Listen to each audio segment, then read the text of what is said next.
Well, welcome to the second of our seminars for the St. Macrina Center on St. Maximus the Confessor's on the ecclesiastical mystagogy. And Andrew Bingham is leading us in this engagement with the great Maximus. So welcome and lead us into this second reading that we had for today, which I must say is demanding. So I look forward to you opening it up for us. Thank you, David. Thank you. Maximus, as we began to see and express last time, is immense, daunting in a way, but only if we feel that we need to grasp all at once. If we just begin to dwell with him, just be with him a little bit, it seeps in. It's really remarkable.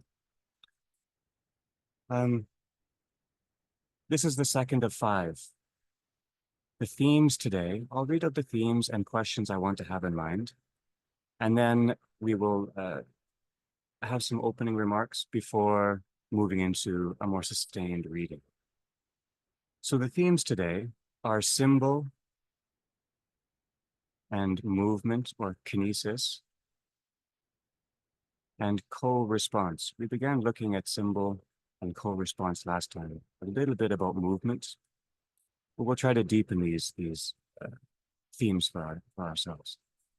So the questions to hold in mind are, first, what is gathered in a symbol and how is this related to wholeness? So we began thinking about wholeness last time, what it means to be whole, and also gathering, what it means to gather or be gathered. And our understanding of this will be enriched, I believe, today in these readings. The second question, how is presence clarified by the phrase presence for the sake of? So the idea of presence came up last time. It's a very central term to Christianity. David Go has done a lot of work trying to draw this into vocabulary. But we know that there's also a for the sake of, right? There's relation there. And so how is presence related to eros? That's part of the second question.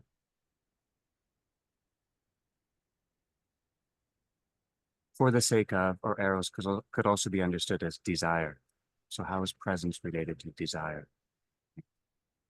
And then the third, what is the relationship of archetype, type, and image? Maximus uses these terms throughout, archetype, type. It's translated as representation. You know, the chapter titles are often this as an icon and typos, type of this other thing.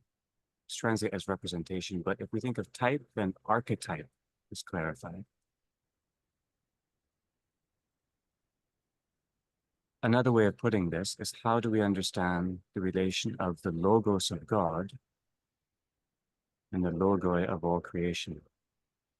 In other words, when we try to describe the divine-human relationship, which is unequal, non-identical, as we say, but both sides are real, as it were. The whole relationship is real. It's not reality and falsity, or reality and appearance, or events and then representation of events. They're both real.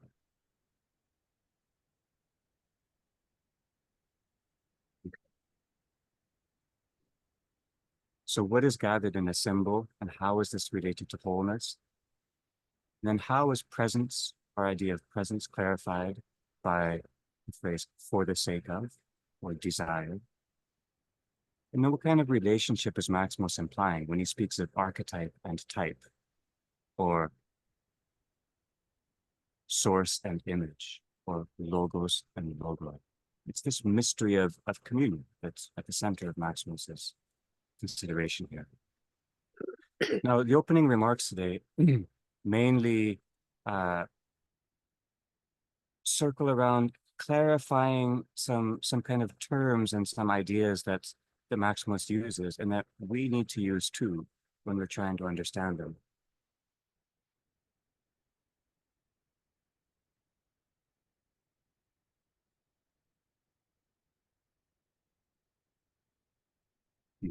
So beginning with composition and simplicity. Last session, we looked at how meaning is phrased and what kind of language might be appropriate. We also talked about the church as icon and type of God, the church as icon and type of the cosmos, church as icon and type of the sensible, the aesthetic, and church as icon and type of the human being, or anthropos. That's the kind of themes or sections that Maximus walked us through last time. This session has a unified theme. It's one chapter, chapter 5. And it is about the church as icon and type of the soul, or the person as soul, one could say. The person as living soul. The church as icon and type of the soul, the person as soul. And Maximus introduces an extraordinarily important word, which I'm glad they keep in Greek, theosis. In English or Latinate form, it's deification. But since we have theology, theologos, theosis, it's nice to keep it the echo within the Greek. And theosis means communion. And in this reading, Maximus uses the imagery or the metaphor of eros in order to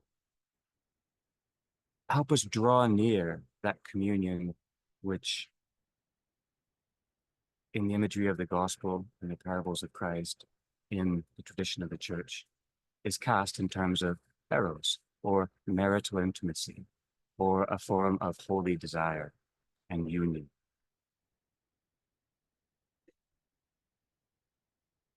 This work is a composition. It's composed. And composition is the domain of gathering. Something's gathered in composition. So we're still kind of thinking in that domain of gathering.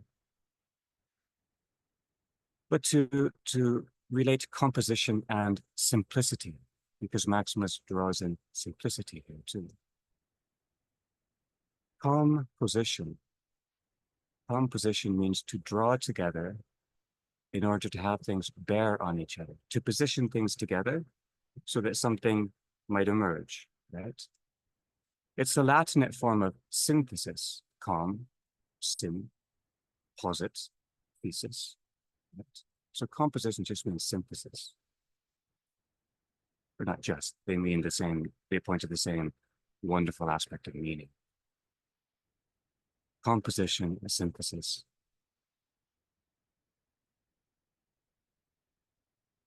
You bring together, posits the points of meaning.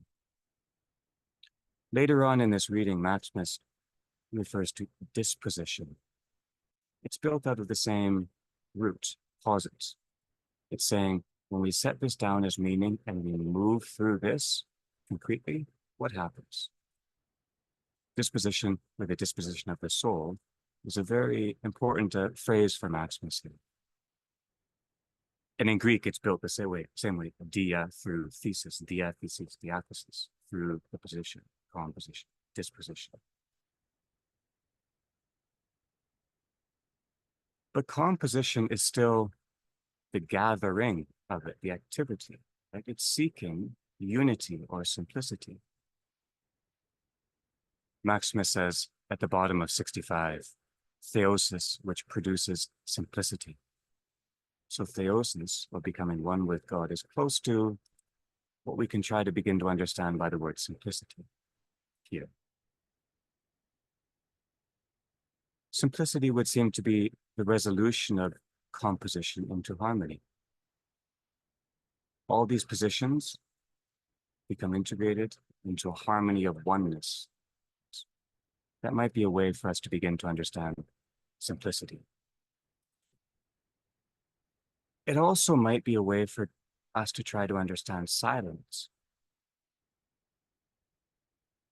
We said yesterday that the logos include silence, or silence is part of what is comprehended by the logos.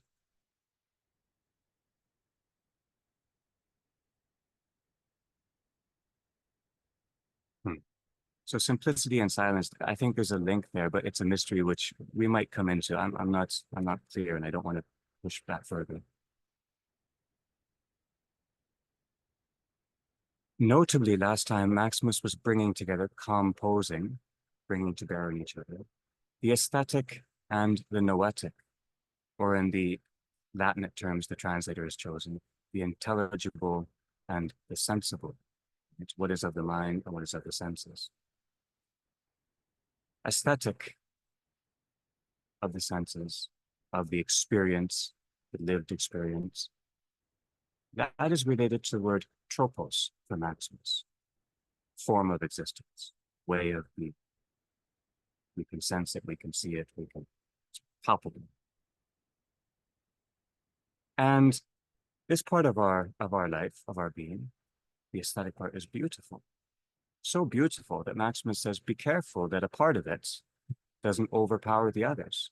One sense doesn't overpower, they have to work in harmony together. And he says, often we go awry when we think that one of the senses, say taste, hunger, often, or some kind of enjoyment, begins to predominate, ruin the integrity, the equilibrium of the senses together, and take over. That's how the aesthetic can introduce us to an idolatry of the world rather than enjoyment of it. And then noesis, or noetic, or what Maximus calls the intelligible. This is, as it were, the domain of the logos.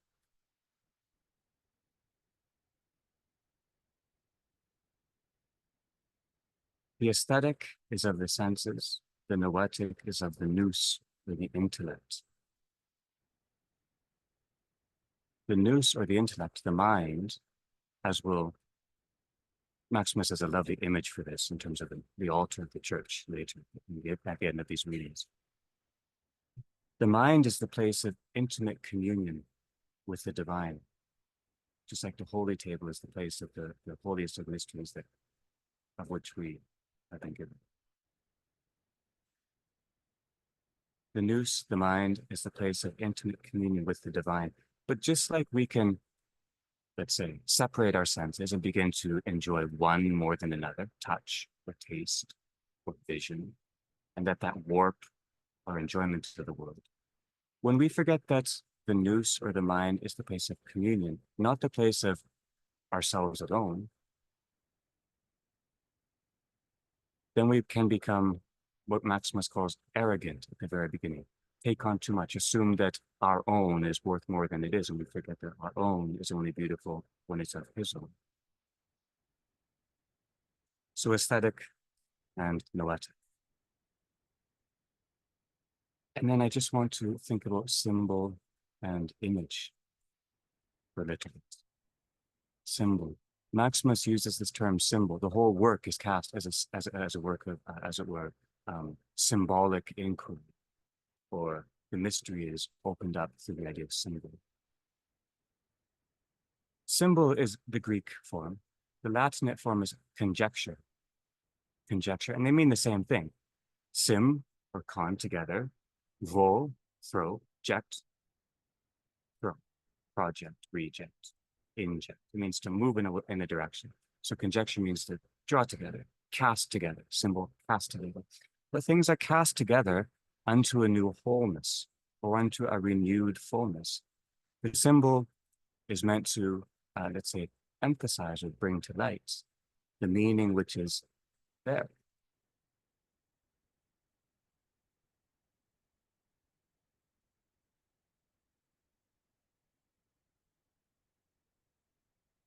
This may seem a little bit to the side, but I think not quite.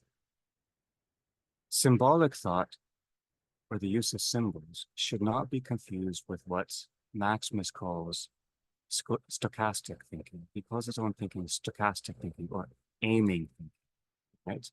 And the only reason I mention this is because sometimes conjecture is drawn into this area of thought that's aiming somewhere rather than with symbol. It belongs with symbol. It's a technical point, but bear with me.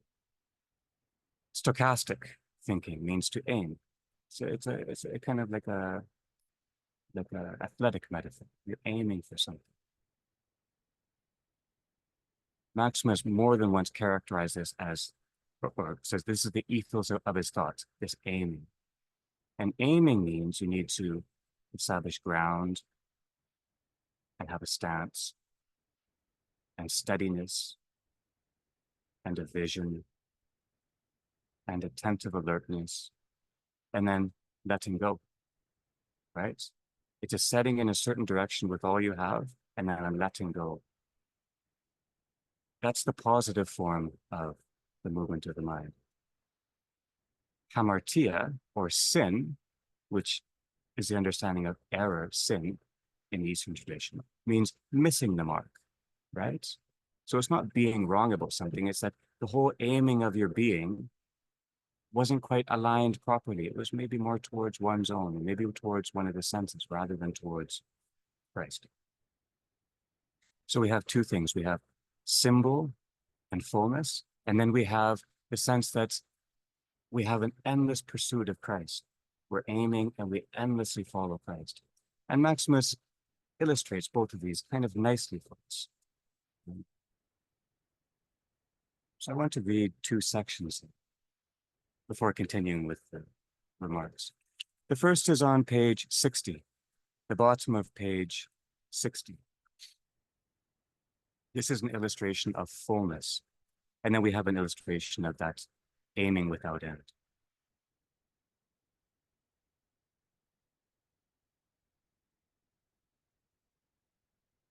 Beginning the last paragraph, and again, bottom of page 60. And again, in more detail, he said that according to the intellectual parts, the noetic parts, the soul possesses the mind, wisdom, contemplation, knowledge, and ceaseless knowledge. Truth is the end of these things, the aim. And according to the rational parts, the soul possesses reason, prudence, practice, virtue, and faith. The good is the end of these things. So one set of disciplines is gathered towards truth, one set is gathered towards good. And then here's the symbol, the drawing together unto a new fullness. Truth and the good, he said, reveal God. That's a symbol. Truth reveals God whenever the divine seems to be signified from existence, thesis, our aesthetic realm. For truth is simple, solitary, unified, identical, indivisible, unchangeable, passionless, inescapable, and absolutely eternal reality. And the good reveals God whenever the divine seems to be signified from activity. For the good is beneficent, provident, and watchful over everything that comes from it. And according to the opinion of the etymologists, who might have, the good is that which abundantly exists or is situated or runs, for it bestows existence and permanence and movement to everything that is.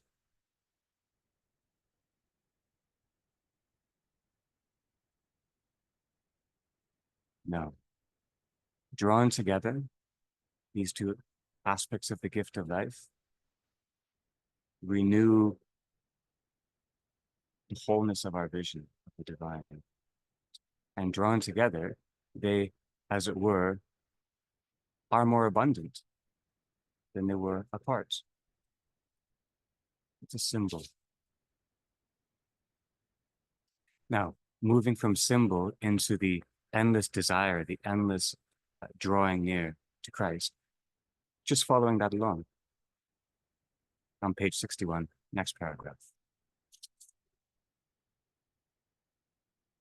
Then he said that the 5 pairs of the soul that we discussed above are parallel to the pair that signifies the divine, truth and good. The pairs of which I am now speaking are the mind and reason, wisdom and prudence, contemplation and practice, knowledge and virtue, ceaseless knowledge, endless knowledge, and faith. Truth and the good are the pair that signifies the divine. And when the soul is moved by progression, and here's where we're shifting into the endless pursuits, is moved by progression in the above-mentioned pairs, and when the soul imitates the unchangeability and beneficence of God's being and activity through steadfastness to the good, and the immutability of its habit according to choice, it is united to the God of all things. And if I might add to these things one small, useful contemplation, perhaps these 5 pairs are the divine decad, the 10 strings of the intelligible harp of the soul. It's using imagery from the Psalms. The 5 pairs contain the word that resounds in the spirit through the other blessed decad of the 10 commandments, and they perform in a noetic manner the majestic, harmonious harmony and melodious notes through which God is praised in song. And this is so in order that I might learn what or who is the word of the singing decad, and what is the word of the sung decad, and how a decad is mystically made one with and joined to another decad. On the one hand, the decad draws me back to him, Jesus, my God and Savior, the one who is fulfilled through me, the one who is being saved, and yet one who is always full and always overflowing and never able to deplete himself. Overflowing experience of Christ. But on the other hand, the decad marvelously restores me, the man, to myself, or rather to God, mine own as his own, from whom I received and now possess being, and to whom I am driven from afar, longing also, ever longing. The whole relationship is ever longing also to receive well-being. Well-being is an extraordinarily rich term for Maximus, but we'll set it down now.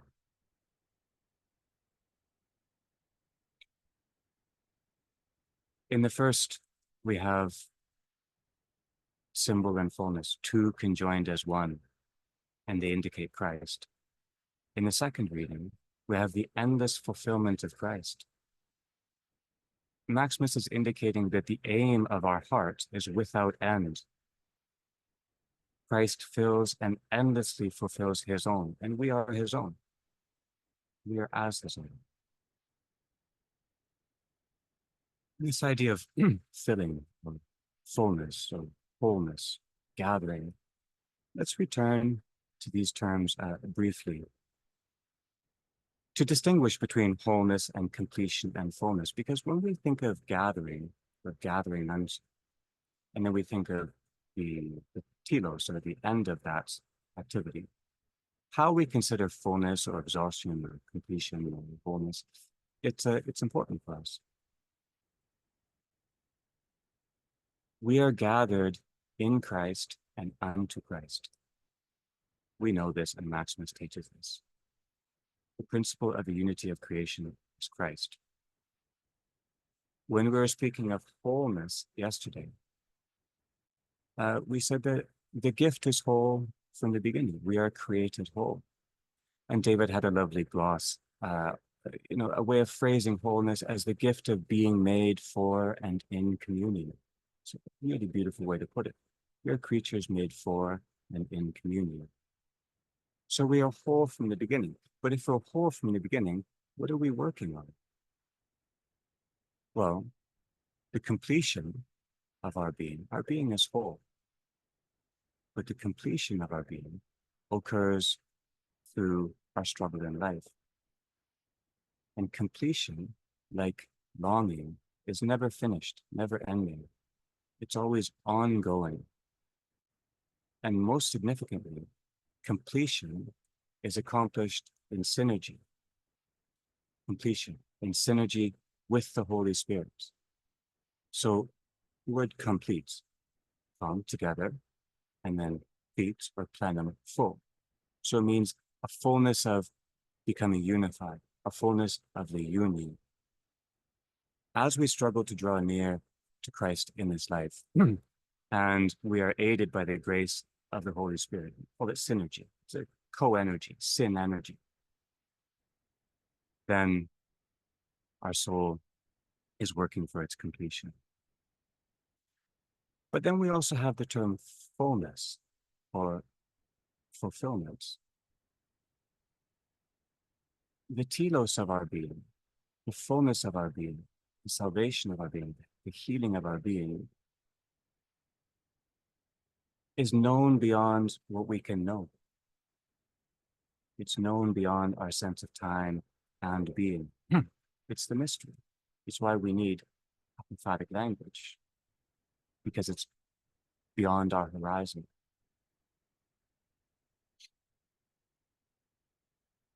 We're created whole.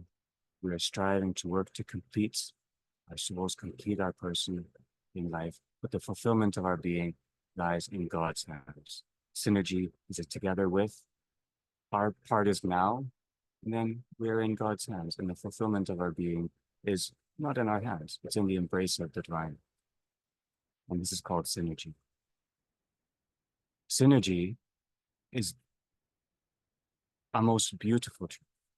I was going to say the most beautiful truth, but it's a most beautiful truth. It's so beautiful. God is with us and grants us to share him, to partake of his energy. If we can realize that, well, it changes everything. Maximus also speaks of icons, or images. An image or an icon is a depiction of synergy, a depiction of, as it were, created and uncreated energy as one. Maximus more than once refers to the icon as our mode of truth, our given mode of truth, our created mode of truth. We know through the icon, we know through images of synergy. In an icon, things are gathered. And what is gathered in an icon, drawing our own with his own together, is the translation of our own unto his own, or the aesthetic and the noetic as one.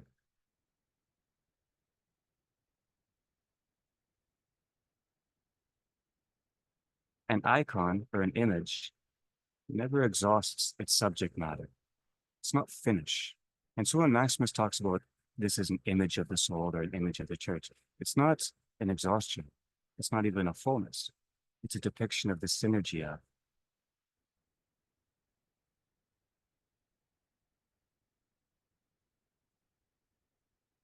And that synergy is always transformational. And it's always, it draws us into.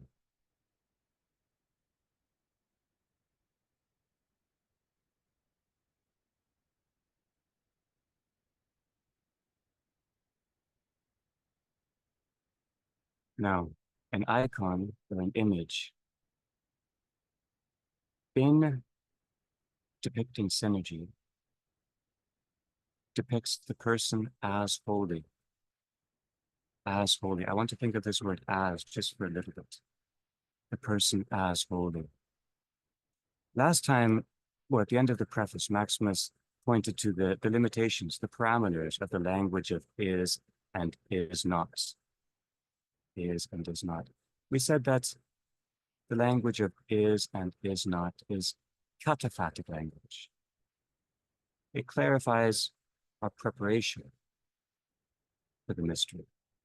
But is and is not, it's better understand even as a symbol. Only together Only when something is and is not together do they point to a greater fullness. They belong together. If we take one alone, then we risk an idol of the mind.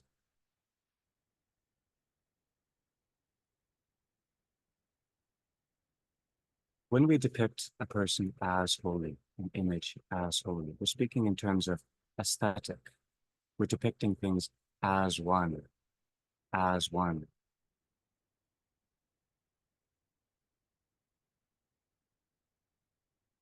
The person as holy, right? Person as the image of Christ. The person as our neighbor. The stranger as a figure of Christ.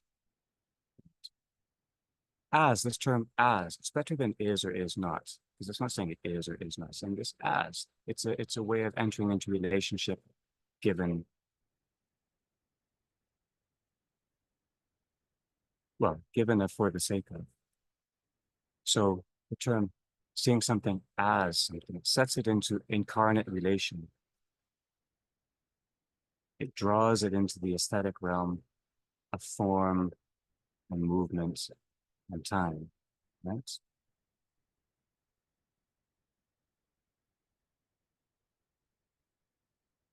But we also have this term for the sake of. The meaning of the incarnation of Christ and the meaning of the regeneration of our being, the fullness of the meaning, lies beyond what we know as part of creation. It's for the sake of something beyond our knowledge. And so we recognize the beauty of the incarnation in order to try to comprehend the mystery to which it leads us. We're not looking for an idolatry anywhere.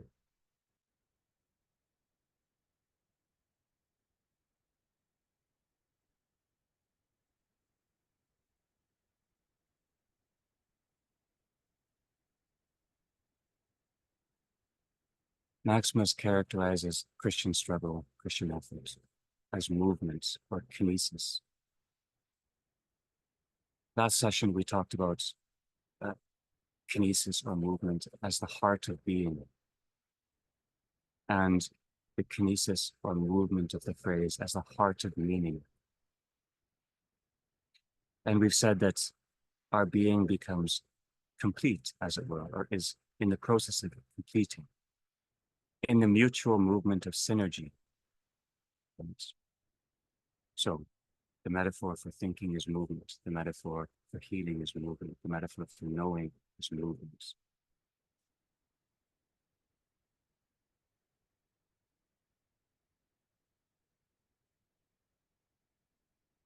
Icons and symbols prompt us to movement.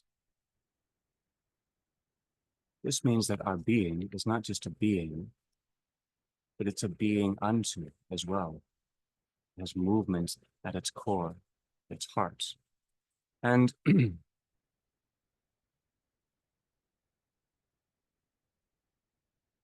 want to read another passage. This is beginning on page 63.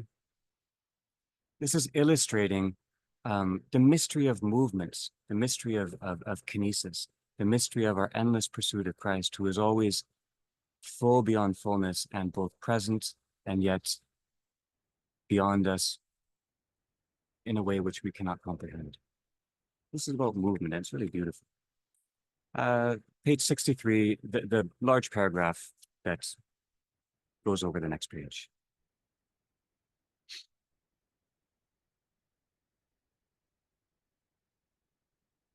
The Blessed Elder said that the mind, the nous, the intellect, when moved through wisdom, enters into contemplation, and through contemplation into knowledge, and through knowledge into ceaseless knowledge, and through ceaseless knowledge into truth.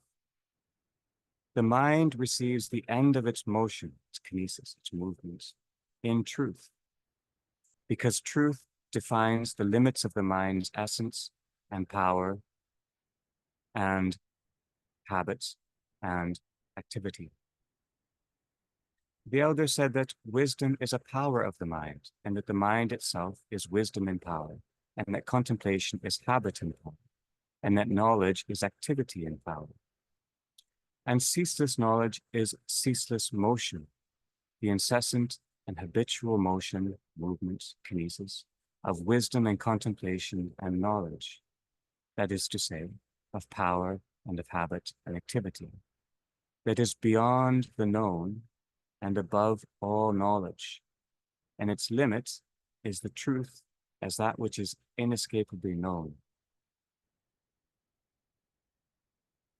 And this merits our wonder, how that which is unforgettable comes to an end when it is limited or concluded in truth, that is, God. For God is truth, and because the mind is incessantly and unforgettably moved around him, its motion does not come to an end, because it does not find a limit where there is no dimension. For the wonderful greatness of the divine limitlessness is without quantity, without parts, and completely dimensionless, in order that we should know whatever this limitlessness is in its essence, this limitlessness arrives at the greatness which cannot be comprehended. And because the greatness has no dimension and cannot be comprehended, it is therefore not navigable by anybody, by anyone.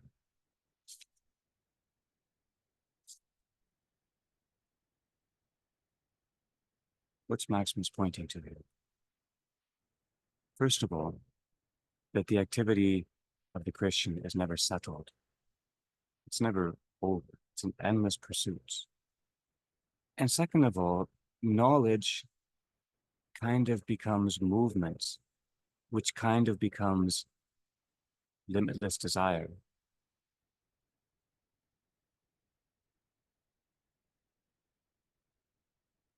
He's trying to point to how our own being is unto the divine.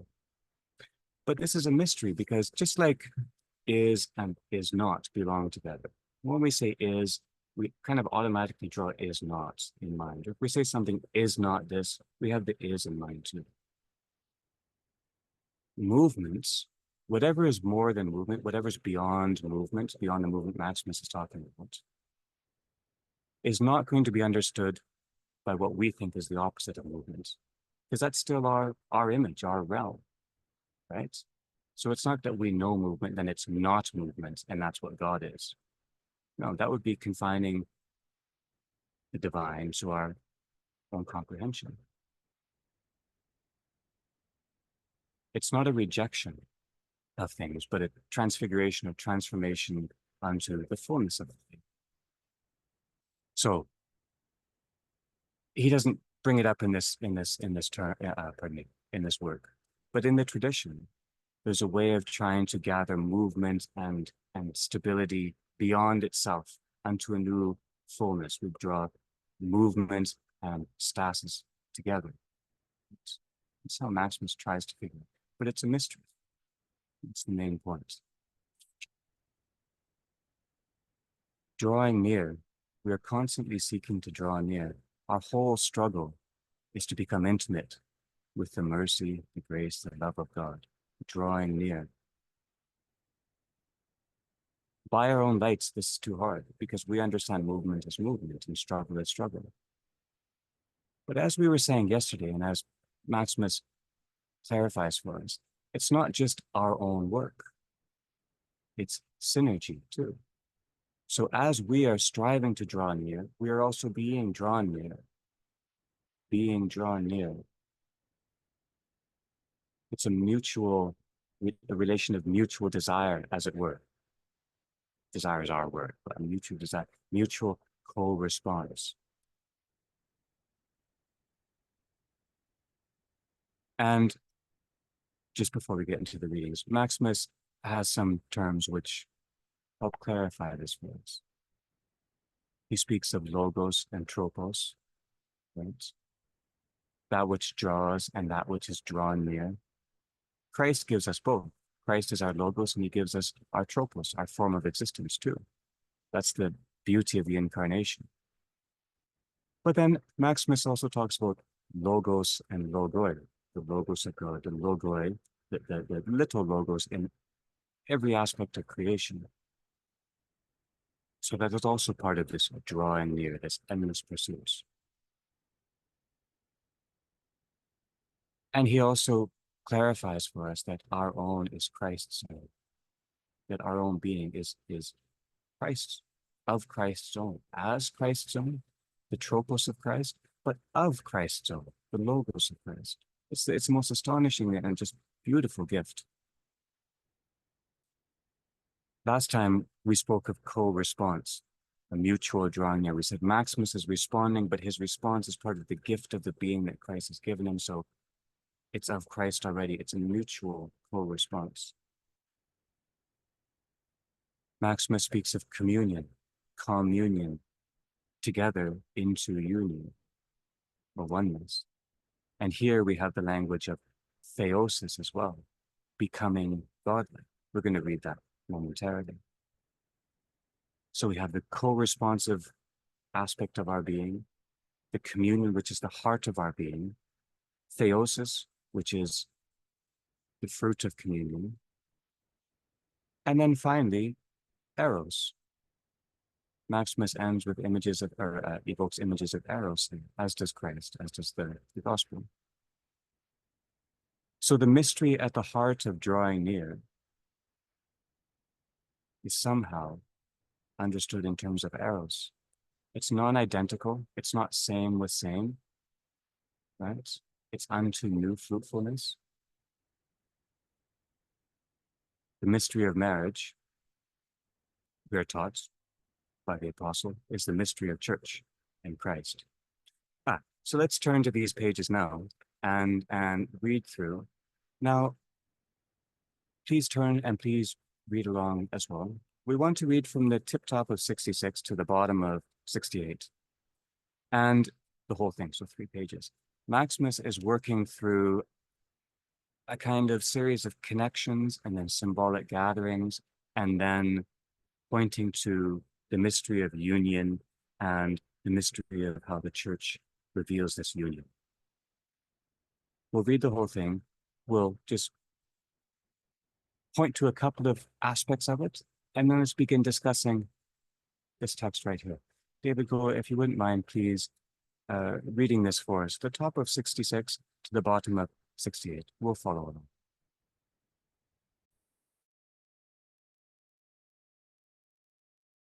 For reason is indeed an activity and manifestation of the mind, as an effect is of a cause, and prudence of wisdom, and practice of contemplation, and virtue of knowledge, and faith of ceaseless knowledge.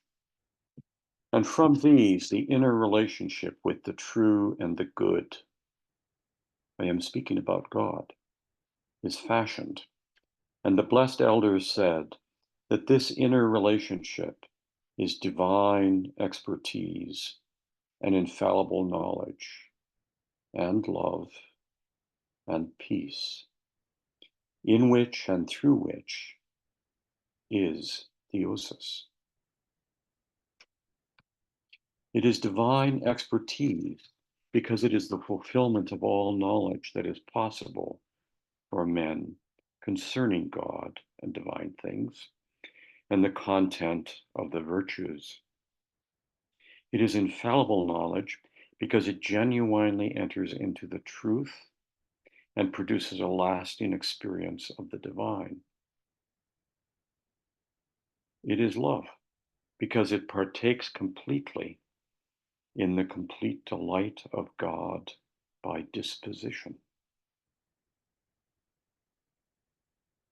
It is peace because it suffers the same things as God and prepares those who are worthy to suffer to live according to peace. For if the divine is completely unmovable because it does not have anything that disturbs it, for what can attain to the contemplation of the divine, And if peace is unshakable and unmovable steadfastness, and additionally, undisturbed gladness, then every soul experiences divine things when it is deemed worthy to bring divine peace. The soul experiences the divine things because, if it is right to speak so, it transcends the boundaries not only of what we determine to be wickedness and ignorance, falsehood and evil, the wicked things that resist virtue and knowledge, truth and the good. And that stands alongside the movements of the soul that are contrary to nature. But it also transcends the boundaries of its own virtue and knowledge, truth and goodness. The soul quiets itself in an ineffable and unknowable fashion for an intercourse with God that is absolutely beyond truth and beyond good,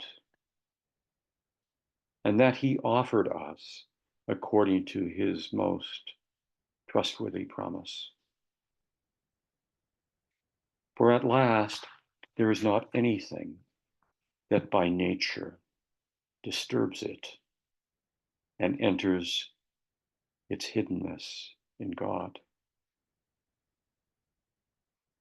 It is there that the awe-inspiring mystery of the unity that is beyond mind and reason, the blessed and all-holy intercourse, is celebrated, the mystery through which God will become one flesh and one spirit with the church, that is the soul, and the soul with God.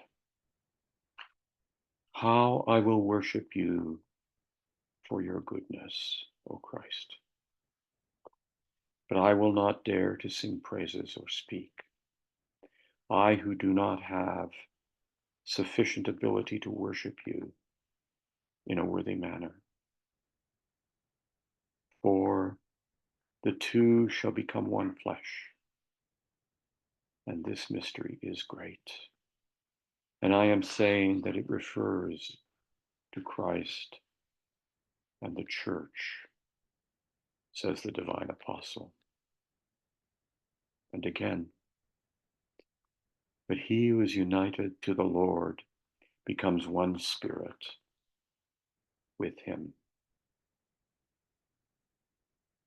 So then, because the soul becomes one in this fashion and is brought together to itself and to God, there will be no reason to further divide the soul conceptually into many parts. The soul has been crowned as the head by the first, only, and one God, the Word. All the principles of everything that exists are and subsist singly in him, according to the one unintelligible simplicity, since he is the creator and maker of everything that exists. Looking intently on him who is not outside the soul, but the whole in the whole soul. Even the soul, by this simple contact, will see into the principles and the causes of the things that exist. Before the soul was wedded to God the Word, it was led into divisive pursuits, perhaps by the principles and causes, but it is now being brought salvifically and harmoniously even through them, to him, the one who is the maker of and encompasses every principle and every cause.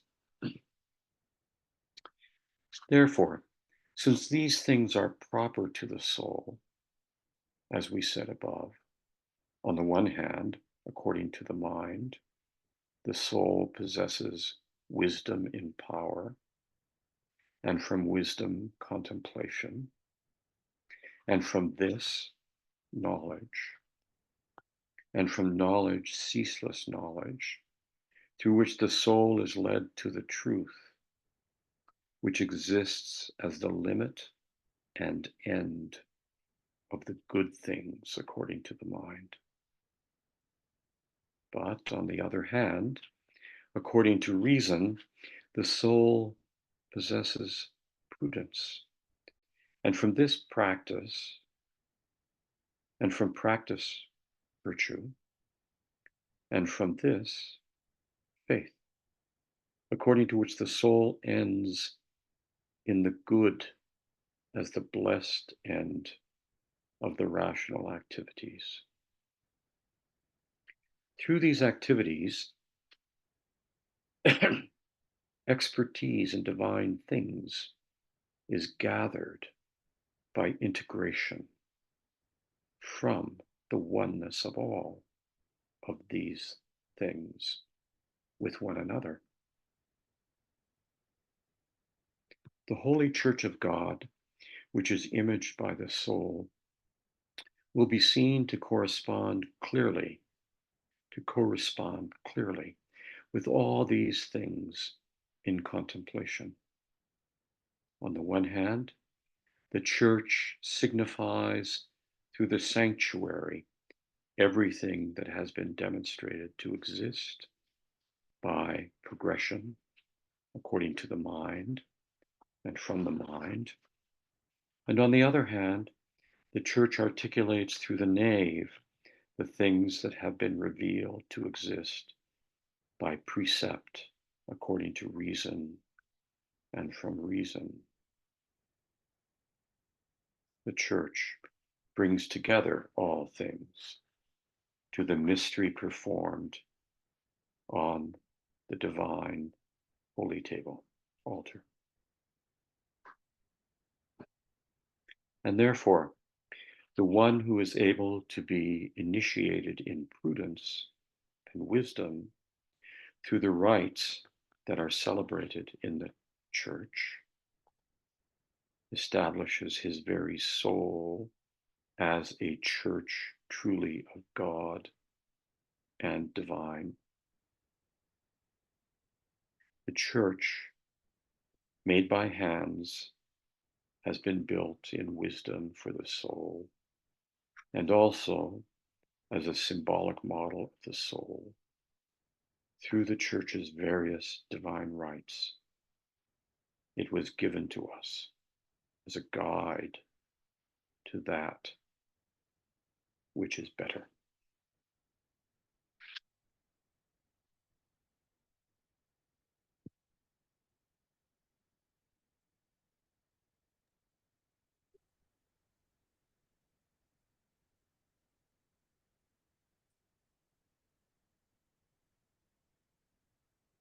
Thank you, David. Let's stay with this. I want to, I'll probably turn to you, David, and ask you to begin unpacking some of the things you see here. But first, let's just trace through, and let's all hold in mind. We're just going to stay with these pages for a bit because Maximus concentrates a lot of his thoughts here. And in some of his phrases or images, we have marvelous mysteries drawn together. So turn back to the top of 66. Just going to kind of flow through a little bit. This first paragraph, he relates logos and nous, reason, the activity of reason, and the mind. And then he begins linking prudence, wisdom, practice, contemplation, virtue, knowledge, things that sometimes we would separate in mind conceptually, as he puts it.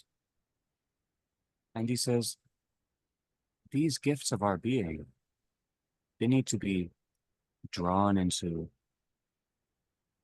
relation, integral relation. And he says, when our being is gathered in this way, that inner relationship with the divine is established. And so he kind of says, when we are gathered unto our own, the gifts of our own, when we make them integral as one, then that also is somehow of Christ. And towards the bottom, the last handful of lines, he points to the transformation of our aspects of our being into a kind of fullness. The next paragraph on 66.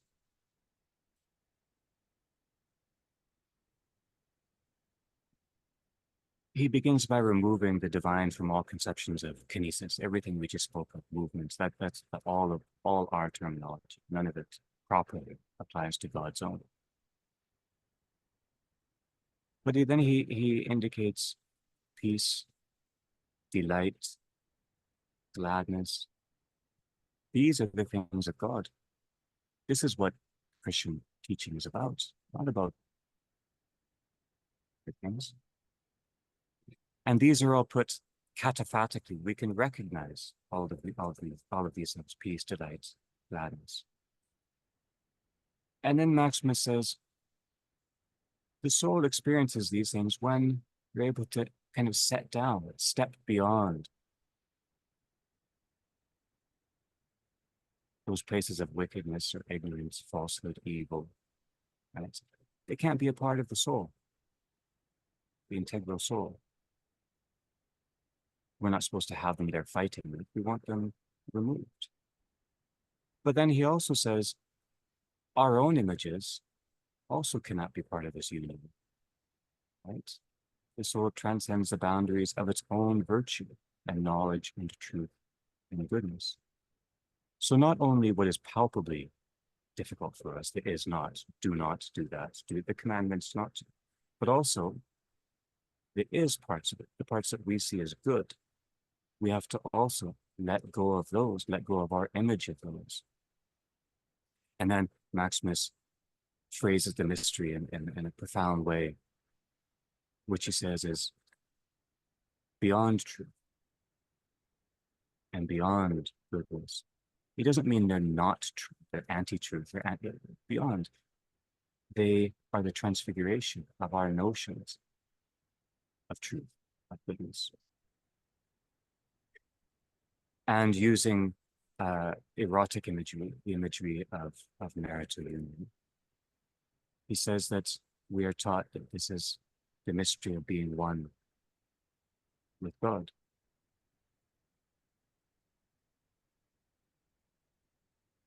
And then 67, the paragraph that begins on 67.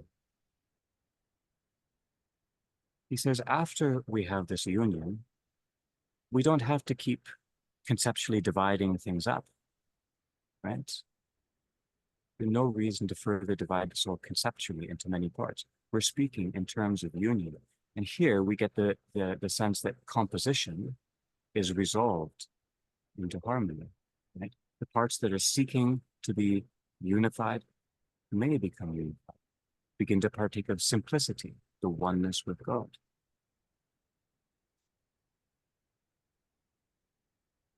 And he says this oneness with God is not only, it's not only us over against God. God's not outside we're trying to get to. God has provided the soul, and he is the whole of the whole soul. Our own is whole as his own. Mine own is whole as thine own. Right? It's the erotic mystery.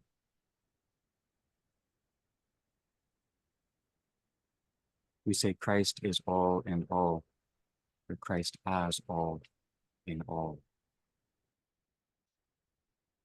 And this phrase, looking intently on him who is not outside the soul, but the whole in the whole soul, even the soul, by this simple contact, will grow in knowledge, draw near. Just being, dwelling with, right? Not by our lights, just the intimacy of communion is healing. We don't have to try more than that. That's what synergy gives us. It draws us into communion. And then on 68, this last paragraph, where Maximus kind of brings it back into more palpable matters, as it were. He speaks of the soul as an image of the church, and the church as the image of the soul. He also speaks of the formal harmony of the church's made form, the way that the church building itself is designed, it's constructed, it's got a purpose. And then finally, and we might begin here or end here, he's got this, just read the last 3 lines again together on page 68. He has spoken of the deepest mysteries that have been given to humanity. And he has this wonderful line: the church brings together all these things to the mystery performed on the divine altar. There's no denigration here.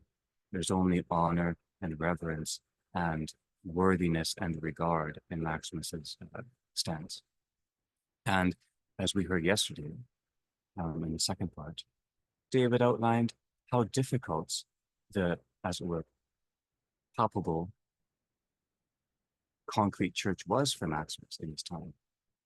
He's not utopian, he's not nostalgic, he's not petty. He's speaking of something beyond is and is not in his time. But he says the church made by hands. It's a distinguishment that he hasn't emphasized before.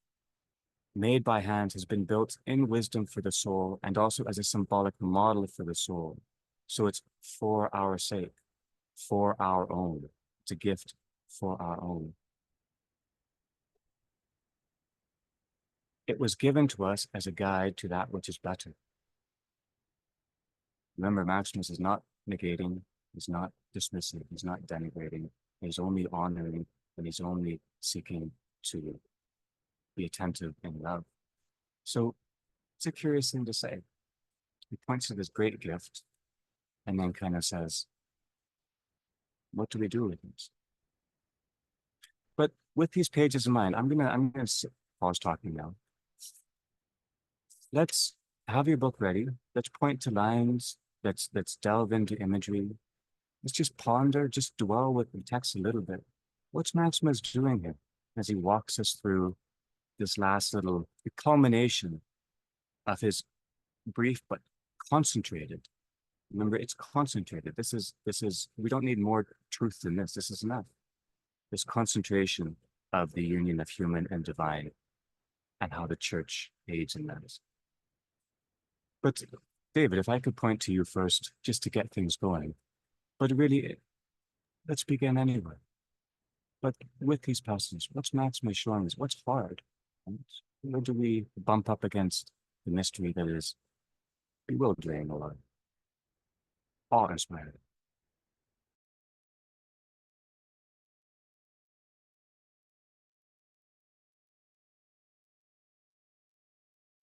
I suppose what it raises for me in a sharper way, I've often thought of how the church, the ecclesia, is a gathering. Thought of it as, yeah, it's a gathering of people. One of the lovely things about it is that all of those people are particular, distinct. They all gather. But what this is saying is that the gathering is not only that, it's this thorough gathering of the mind, the soul, of all those aspects of the way in which we engage the world. It's And then when I think of the liturgy and how in the liturgy we're constantly gathering things up, holding them up, placing them before the throne of God's grace, bringing them there and putting them in the presence of the Word, in the presence of the mysteries of the gifts of the body and blood of Jesus Christ.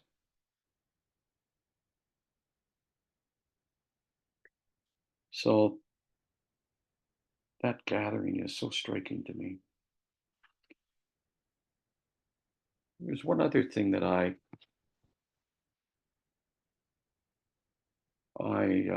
was a little taken aback by, and we read it several times, but also on page 63, the second paragraph. And I was wondering what others made of this.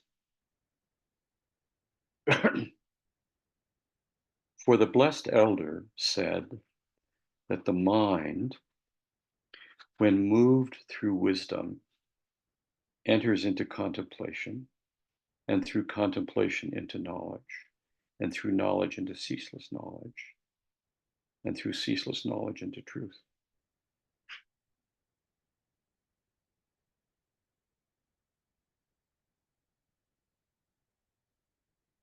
What in the world is he saying about the entrance into this? The beginning is wisdom, not the end. The first step is wisdom. Through wisdom, enter into contemplation. And I think in my mind, I've often thought that wisdom was kind of the highest, the end. But as I thought about this, I had a little aha. The fear of the Lord is the beginning of wisdom. That is being addressed by the awe and wonder of all creation. That's the beginning. That's wisdom. It's that opening. And then the work begins. In any case, I was struck by what do the rest of you make of this sequence when moved through wisdom, when moved through an encounter with the wonder of it all, when our breath is taken away, when there's a sense of awe. That's the beginning.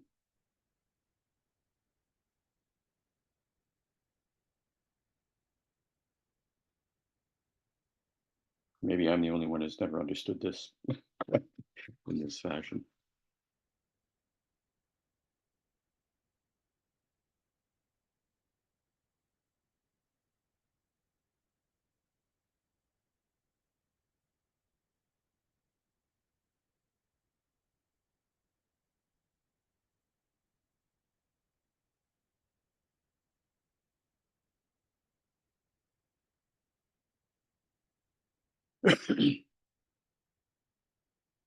One could put it maybe another way and say that when moved through wisdom, that is when one is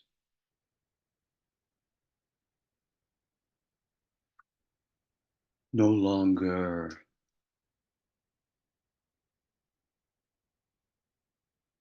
disposed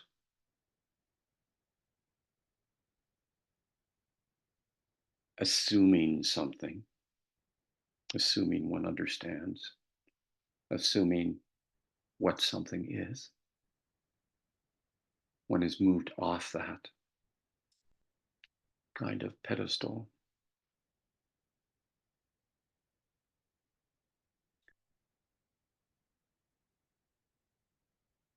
That only then is it possible for reality to address one,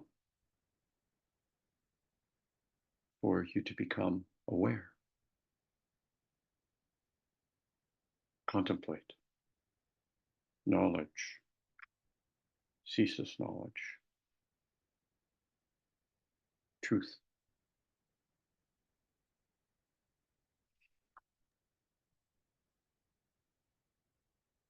I like that meditation, David, a lot. And let me just kind of say a thing and then turn it back to you, and then open it up again.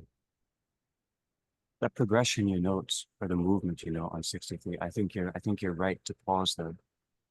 And I like how you uh, gave texture to this idea of wisdom, which often does seem to be the crowning aspect or pursuit. Wisdom and fear of God. Our word awe, I think you told me this, our word awe used to be good for this Greek word, phobos, fear, because phobos means both. It means what awe used to mean, the double nature.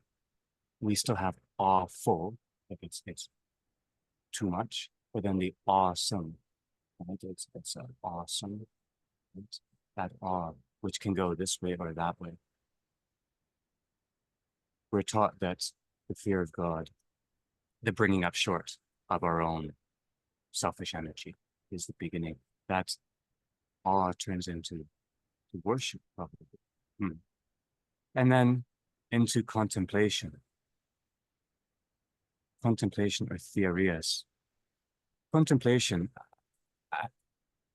usually I just put it straight into Greek and then move away. But in fact, to contemplate means to draw close to something which stands out as exceptional, right? It does still have that idea of observing or remove. Theoria also has the idea of not only the vision, but the participation of it. Mm-hmm. And then we have through knowledge, knowing, to ceaseless knowledge. Well, the metaphors for knowing that we have in the whole Bible, also in our scriptures, are of that marital quality often. It's often the person knowing person. So we have the kind of opening up of our eyes unto the glory, then the participation and the vision, and then the translation of that into a kind of knowing through endless desire and delight.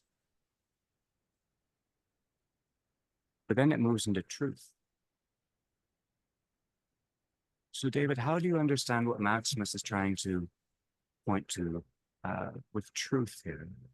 Because, well, one shouldn't too casual. But perhaps we often either think of truth as an adjective, like that's a true statement, a true argument, or we think of it as something that is kind of a possession of ours that we can't let someone speak another way, like a formula. This is the truth, the formula. Maximus is not, he's not talking about that. He's moving us beyond these models of knowing or beyond these models of relating or intimacy unto a bigger mystery, this idea of truth or aletheia. But what do you see as that tail end of that, David? Do you see anything there?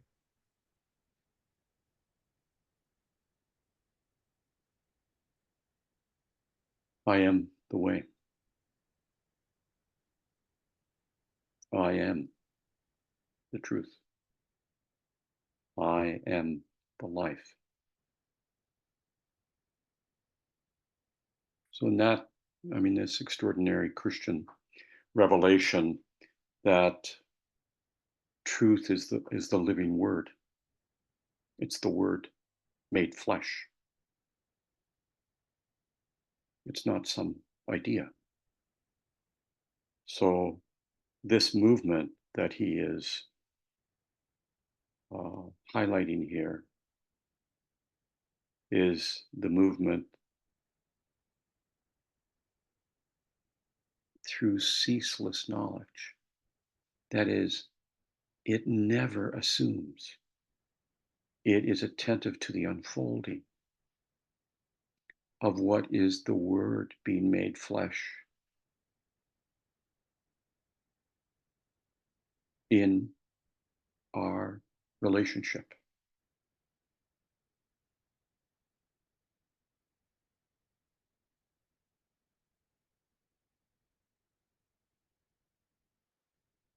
So, Not a yes or a no, but a transfiguration. truth. Well, maybe I can. I'll say it this way. I may be going too far, but it seems to me that truth is the experience of communion.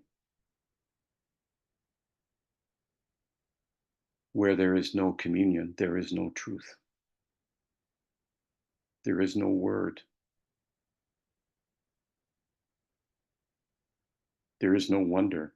There is no knowledge. There is no contemplation. There is no wisdom. You could read it backwards.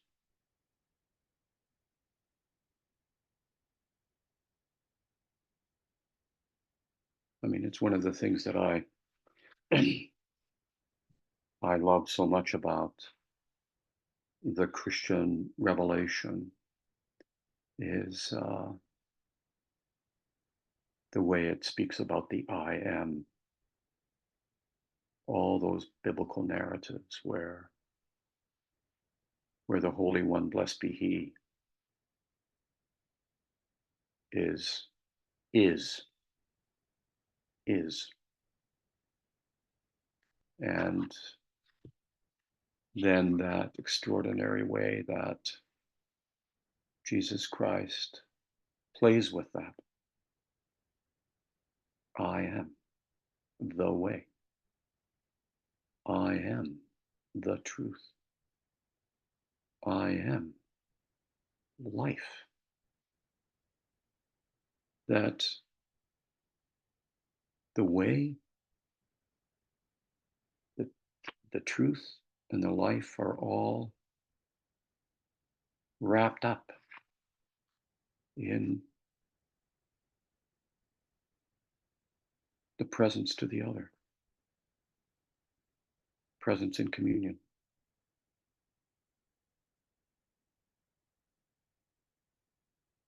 The gift of being drawn, the gift of having been drawn near.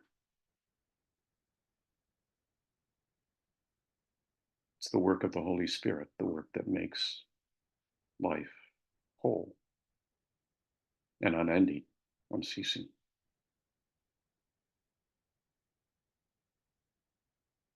What do you think?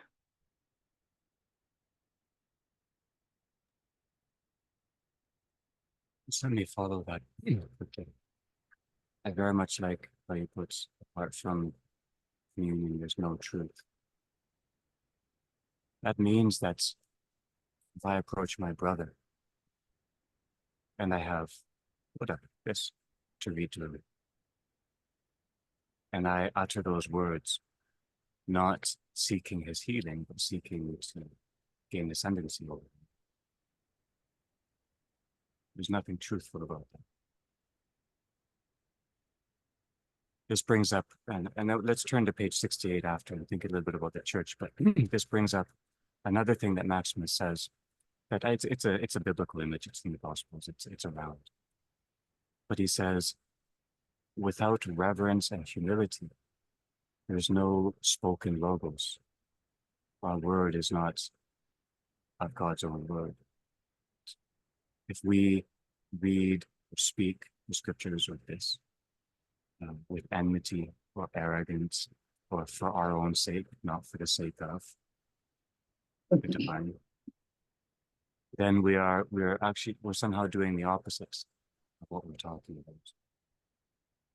That phobos, that fear, that awe, which begins wisdom, which you point to, David, I think this is helping to heal us of that it begins in this wonder, begins in this reverence, and it can't depart from that.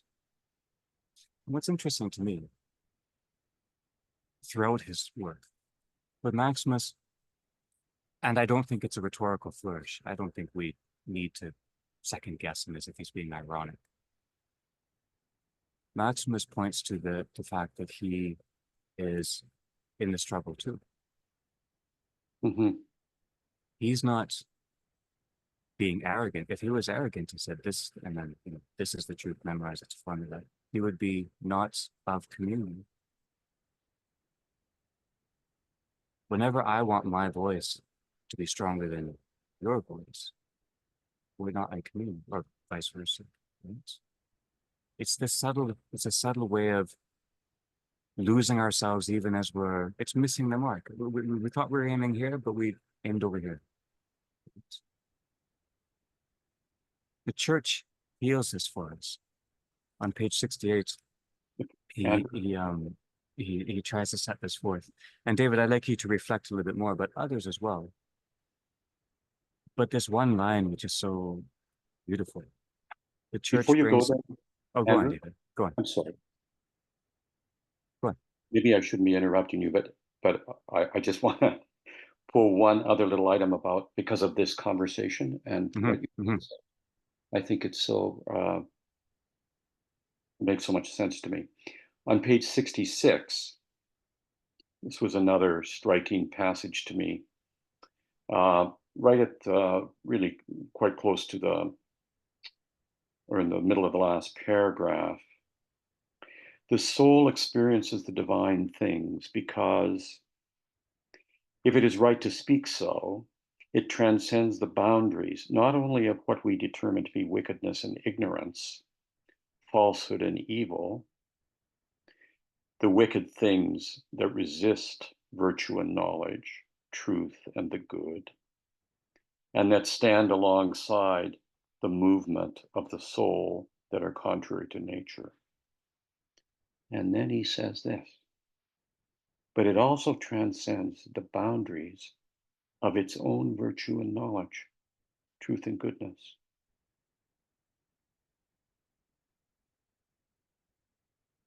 The soul quiets itself in an ineffable and unknowable fashion for communion with God that is absolutely beyond truth and beyond good, and that he offers us, according to his most trustworthy promise. That's a living word. And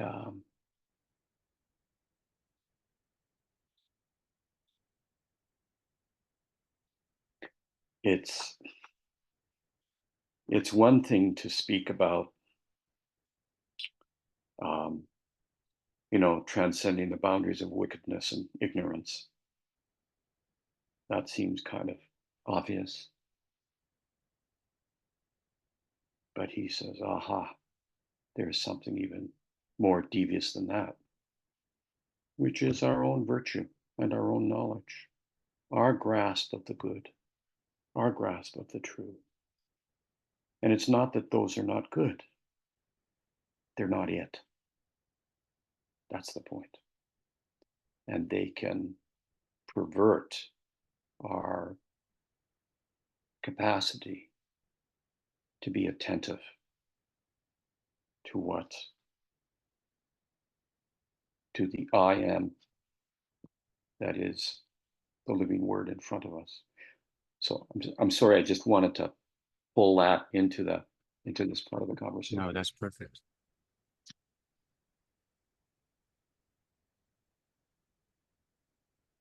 That's perfect. And what I mean, that's nicely put.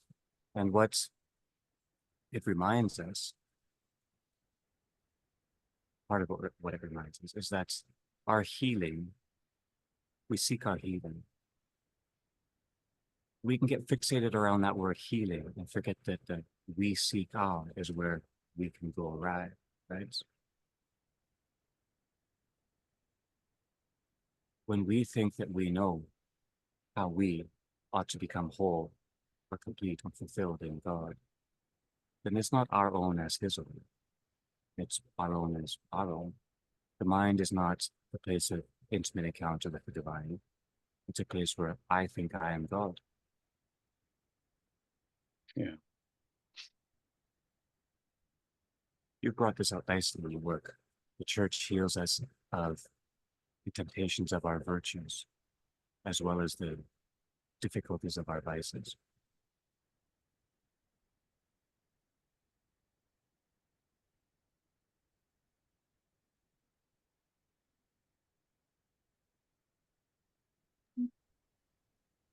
It reminds me a little bit of the image he uses of the mind being an altar in the church. And in a way, we put our minds on the altar and we allow God to transfix us in a way. And we have to do that because it helps to rid us of our attachment to what we think is what will lead us to healing. So yeah, that's such a beautiful thought.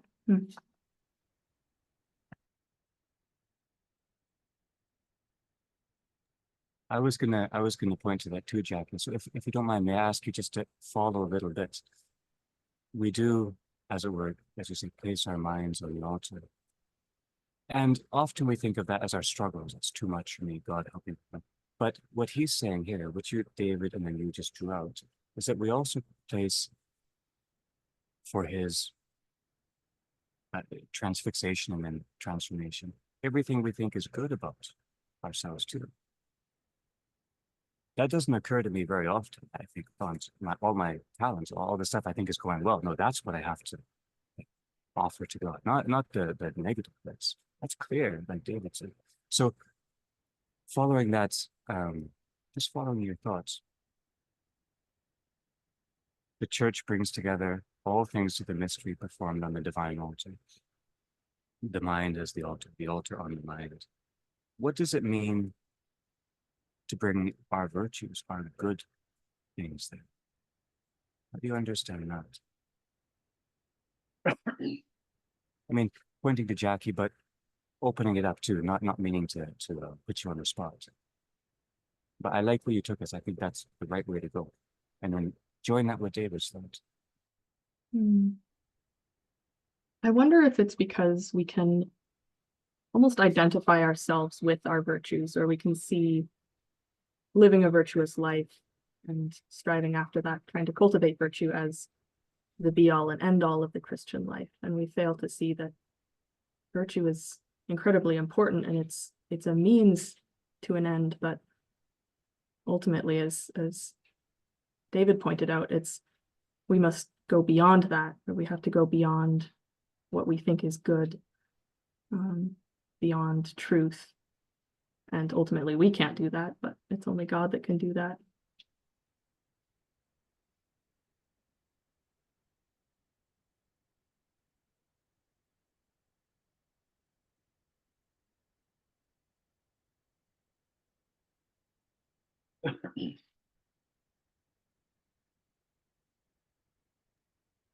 And when we encounter someone and we think, this is the good part of me, I'll bring the good part and I'll give it to them.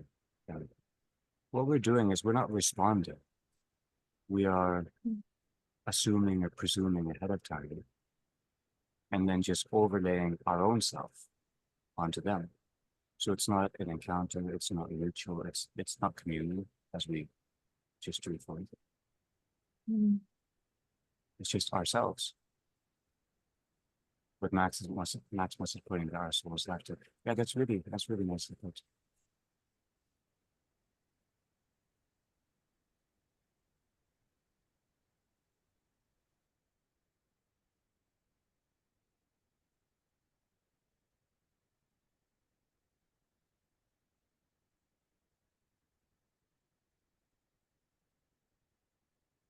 What do we make of this last line?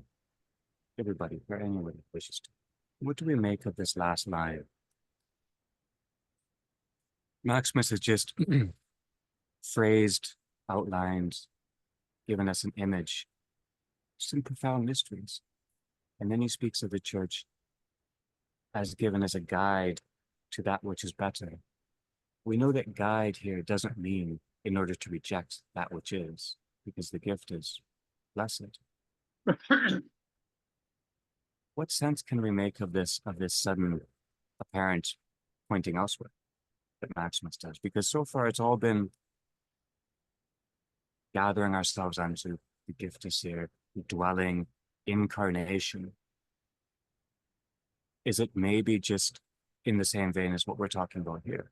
We can get carried away by our images of what we think is goodness, and we forget that what we're really talking about is my own will and how I think I see my own good place in the world. Or is he talking about something different? It surprised me a little bit.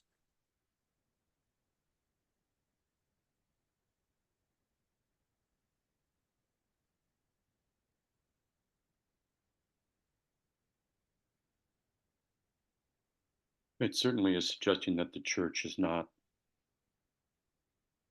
for its own sake. A little bit louder, David.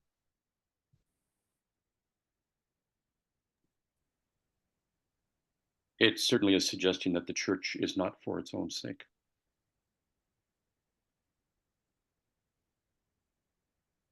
I mean, this is so striking to me when I think about institutions and the vocation of institutions. I mean, institutions often forget their vocation, or they get reoriented to feed the pension plans of the people that are working in them, something of that sort. But the church, the ecclesia,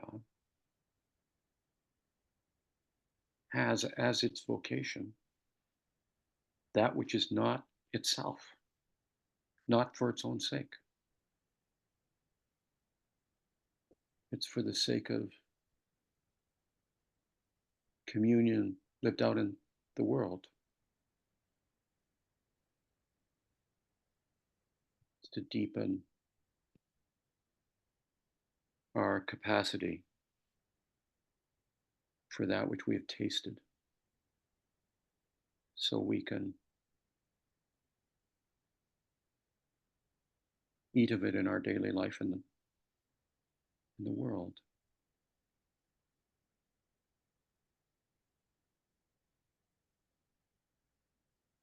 So a guide. Maybe one could also say that it's a theophany. It's a showing forth. I haven't thought of the church as a theophany before. It's a showing forth of what is and what is coming to be, of beginning and end, telos.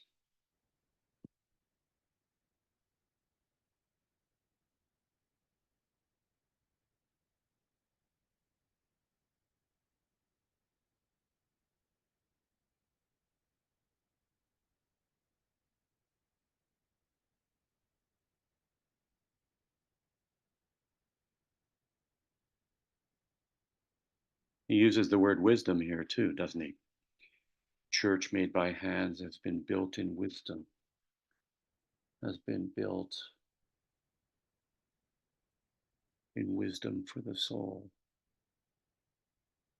Its very foundations is this opening, this sense of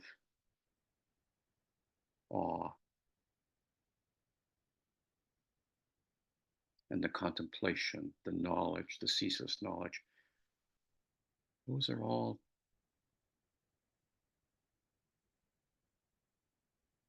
to come. What it does, what the church does in its divine rites, in its sacraments, in its mysteries, is it holds up. It holds up the wonder of it.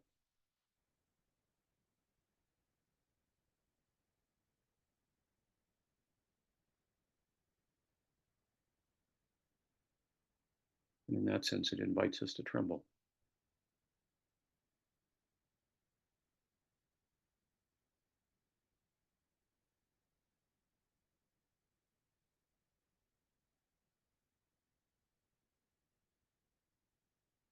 And that should be our guide.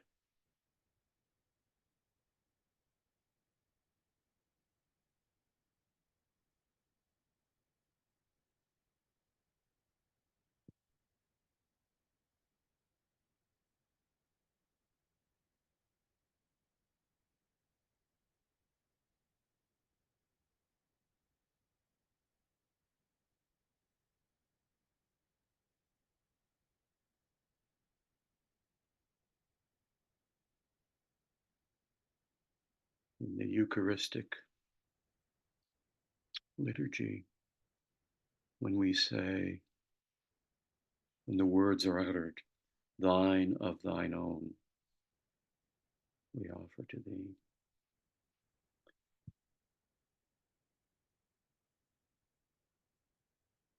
Many people at that moment, when those words are said, make the sign of the cross and reach down and touch the floor, reach down and touch the earth. And of course, in both the Catholic tradition and the Orthodox tradition, there's prostration on the part of the person serving the liturgy at that point. That being in the presence of a theophany, of a showing forth, which is the symbol of beginning and end.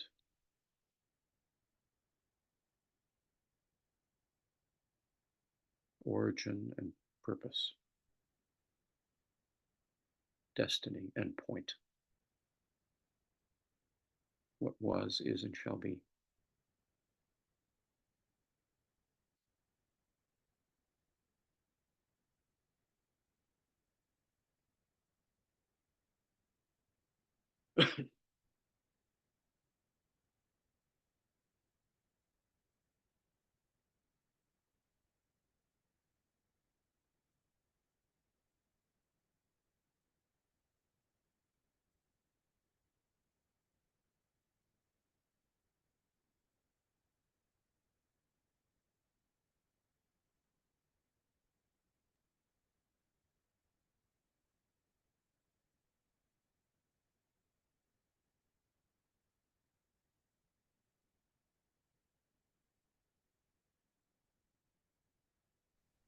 Just a word or two about this and anticipating next time a little bit. We had the question, what is the relation of type and archetype, or source and image? And we see that Maximus says that type and archetype, or presence and icon, are not, they don't cancel each other out. The relationship is different.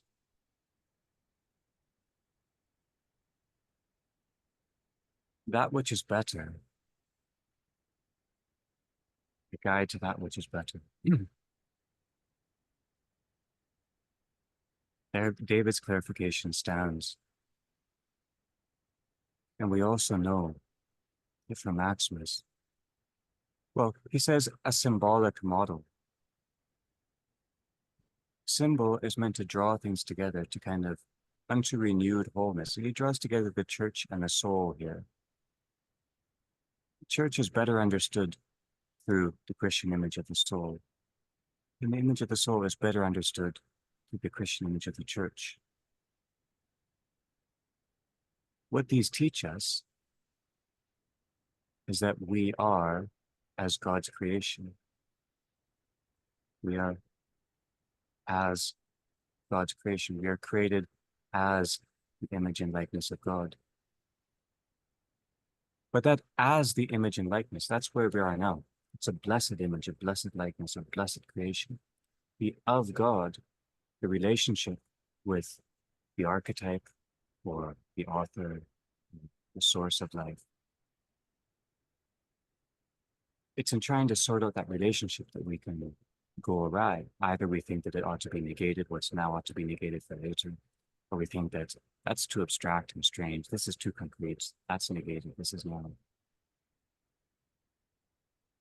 It's not one of, it's not a dualistic relationship. It's not one of, let's say, temporal distinction.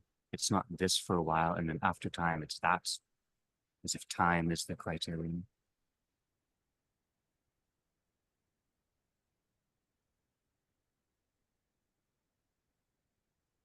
The mystery of the incarnation, Maximus says, is an endless mystery, and it's this mystery that God become human, God become man.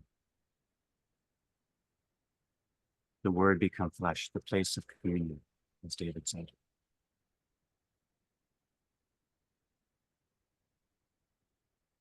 And it's a movement from our own unto his own. And that movement we've followed with Maximus today. The movement is unto mystery. That's beautiful.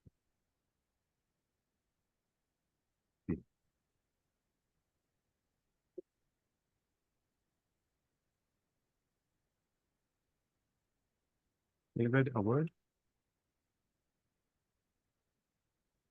I have no words. We've dwelt with the word today in wonder and gratitude. Thank you all for being here. Let's resume tomorrow.